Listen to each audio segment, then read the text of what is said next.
All right, so looking at number 2 off the growth and decay worksheet, a certain population increases at a rate proportional to the square root of the population. This is translating from English into sort of math there. If the population goes from 2,500 to 3,600 in 5 years, oops, so this is like our table of values, from 2,500 to 3,600 in 5 years. So that was kind of a sneaky way to give us 2 data points there. So we'll just say we started at 2,500, increased to 3,600 between 0 and 5 years. What is the population at the end of t years? So really they just want the equation that would work to find any population or any time that we wanted to. All right, the rate, so that would be dp dt, is proportional to, means equals k times the square root of the population. So the first and most important job of this question is translating the English into math. Write this a little bit neater. dp dt equals k. I'm going to change that to p to the 1/2, just because I can't really integrate with square roots. I'd rather have exponents there.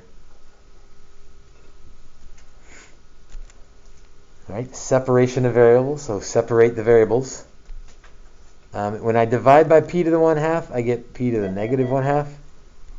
May I have your attention, please? We are now all clear. I repeat, we are all clear. The situation requiring us to use our shelter-in-place procedures has passed. You may now resume your regular schedule. Thank you for all your cooperation.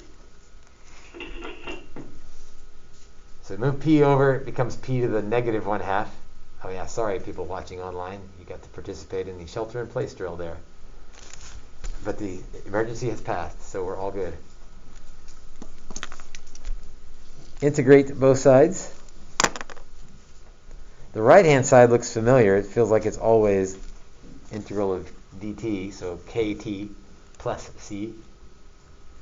The left side, that's not a natural log like it was most of yesterday. That's a power rule, so I can increase the power by 1 and divide by the new power. And there's a plus c on the left, but when you combine it with the one on the right, it's still just plus c. So p to the 1/2 equals kt over 2 plus, I'm just going to call it c. It's a different c, but I haven't figured out what c is, so it doesn't really matter. If you want to put it as c over 2, you can. And then I would need to square both sides. This is where the answer choice, or the answer given, doesn't square both sides, which I guess is fine, but usually it will ask you to solve for p. So I'm going to go ahead and square both sides to get p by itself. Right. There's 2 things we don't know yet, k and c, but there's 2 data points we can use. So let's use the first one. We always like the one with 0 in it because that usually gives us easier answers to deal with. So 2,500 equals k times 0 over 2 plus c squared. Well, all that goes away. And if we square root 2,500, we get 50. So we're a little closer now. P equals kt over 2 plus 50 squared.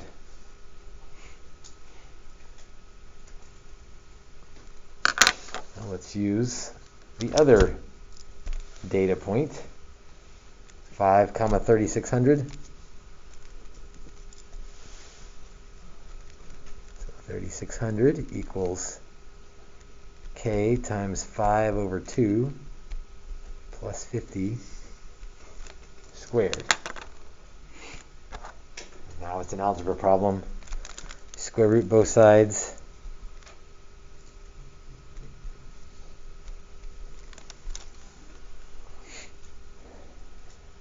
Then let's subtract the 50 over.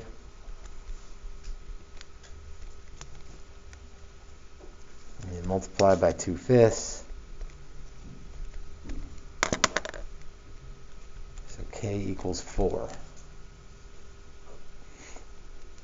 So I could wrap up this problem right now if I box these two things. Say there's my answer, because there's k and there's the equation. And that's fine. If you really wanted to be, if you wanted to plug in k, see 4 over 2 is 2. 2t plus 50 squared. Which is really, really close to what the answer at the bottom of the page has. They just have square rooted both sides.